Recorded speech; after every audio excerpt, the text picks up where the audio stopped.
Inyo ho bang nabasa, napakinggan yung sworn statement? Dalawang pangalan binanggit dito, ano? Yung project engineer, Angelita Garucha, and then 2025, yung district engineer na si Aristotel Ramos na nilakihan pa daw po ang hinihingi sa mga diskaya.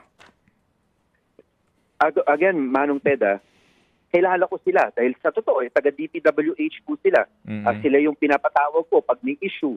Sila po yung pinapatawag ko. Kunyari po, ang style ko kasi po, pag may request ng isang barangay, pag may request ang homeowners o kung sino man, syempre pinapatawagan ko ang DPWH para puntahan nila yung lugar. Pero, masasabi ko po sa inyo, I never authorized anybody to be my bagman or to receive anything for me. Yan po, hindi ko po sila staff. Sa totoo po, talagang kinompartamentalize ko naman po na ang bidding, hindi tayo makialam dyan dahil DPWH yan. Hindi rin po ako ininyero. Kaya kunyari, may request na kalsada o may request na multipurpose, pinapatawagan ko kagad ng DP na bumisita po doon at mag-report kung pwede ba, tama bang gawan. Kasi po, yun ang trabaho po nila.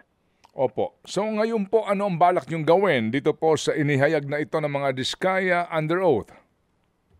Sa totoo, Manong Ted, tinanong nga sa akin kahapon. Unang tinanong sa akin, kakasuhan ko ba? Pero hindi ko po kasi narinig yung mismong testimony, ano?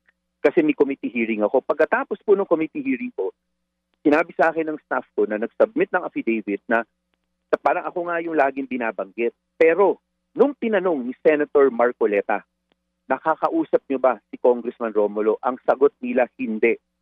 Tinanong sila, nakaka-text niyo pa ba si Congressman Romulo? Sagot rin po nila, hindi. So para sa akin kahapon, ang immediate ko doon, talagang hearsay yon.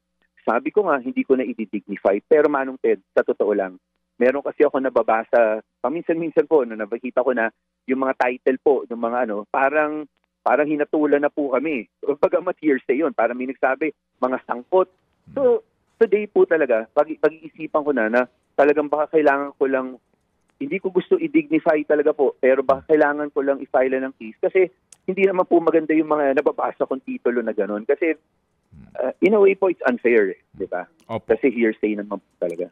Mga kapatid, brothers and sisters, saan ka pa? Dito na tayo sa totoo.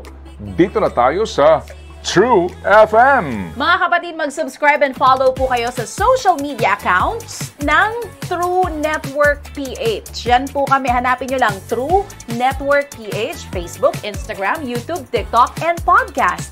Mapa Apple or Spotify man yan, mahahanap nyo kami. Lahat ng mga napapanood at napapakinggan nyo po sa programa, nasa social media accounts namin yan. So, paano mga kapatid? See you sa social media!